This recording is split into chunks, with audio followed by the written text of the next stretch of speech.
Jeevan Reddy uncle, జై శ్రీరామ్. బాగున్నారా? ఏదో నాకు అహంకారం అని మీ తమ్ముడు ఏదో ప్యాంప్లెట్లు వంచి చేపించి ఏదో వంచిపించిండట. వాళ్ళ మొన్న ఇట్లనే బీజేపీలో సస్పెండ్ అయిన వాళ్ళని పట్టుకుని నా దిష్టిబొమ్మ తలగబెట్టించిన వాళ్ళకి పోలీస్ కేసులు కాకుండా చూస్తా అని చెప్పిండట. సరే అంకుల్, నాకు అహంకారం ఎందుకు అనిపించింది అంకుల్? మీరు ఎక్కడ కనబడ్డా నాకు జగిత్యాలు వచ్చినప్పుడు కానీ ఏడ కనబడ్డా అందరి ముందర మీకు పొంగి ఆశీర్వాదం తీసుకుంటా మీ దగ్గర. అందుకని అహంకారం అనిపించింది నాకు.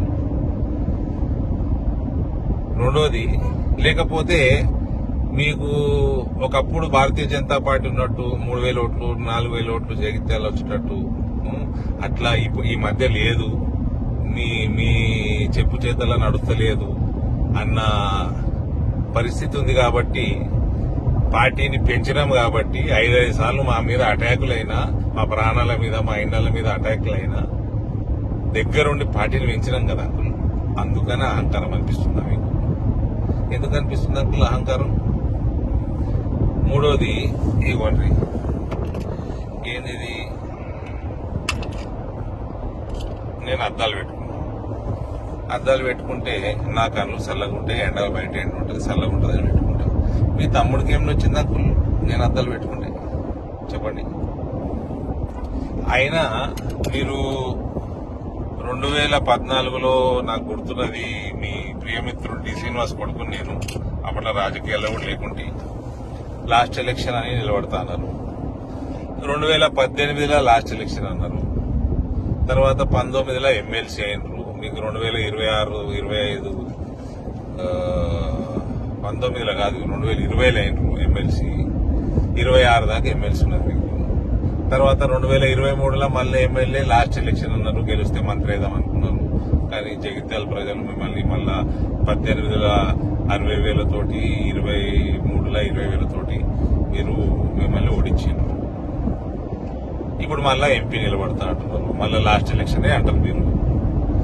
అంటే మీరు మీ పార్టీ మీ ఇష్టం, కానీ నాకు ఒక కథ యాదకి వచ్చింది.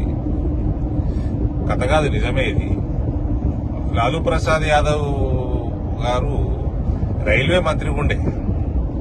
రైల్వే మంత్రిగా ఉన్నప్పుడు ఆ టైంలల్లా 90లలో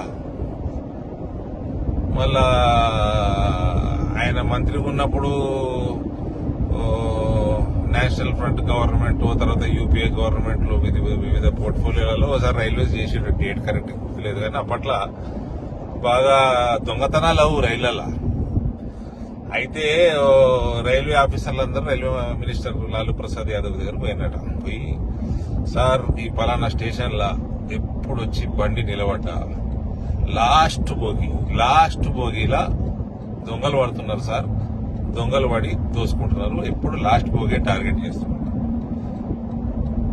లాస్ట్ బోగి ఏమో స్టేషన్ బయట ఏటో మూలకి ఆగి ఉంటుంది.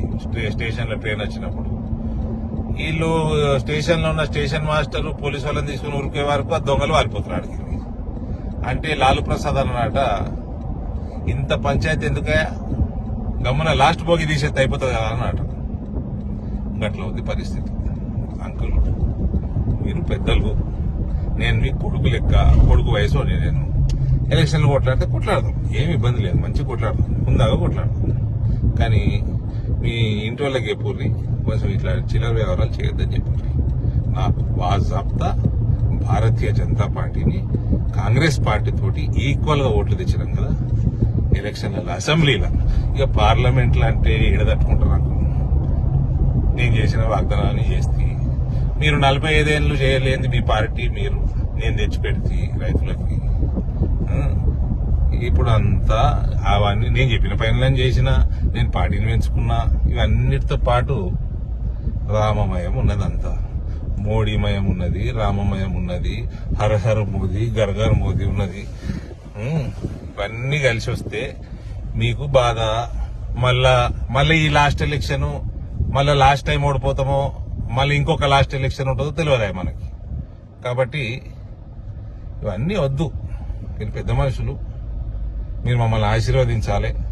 మనం ఇద్దరం ఎలక్షన్లు కొట్లాడినా కూడా నేను వచ్చి మీ దగ్గర ఆశీర్వాదం తీసుకొని కొట్లాడాలి. అట్లా హుందాగా చేసుకోవాలి రాజకీయాలు.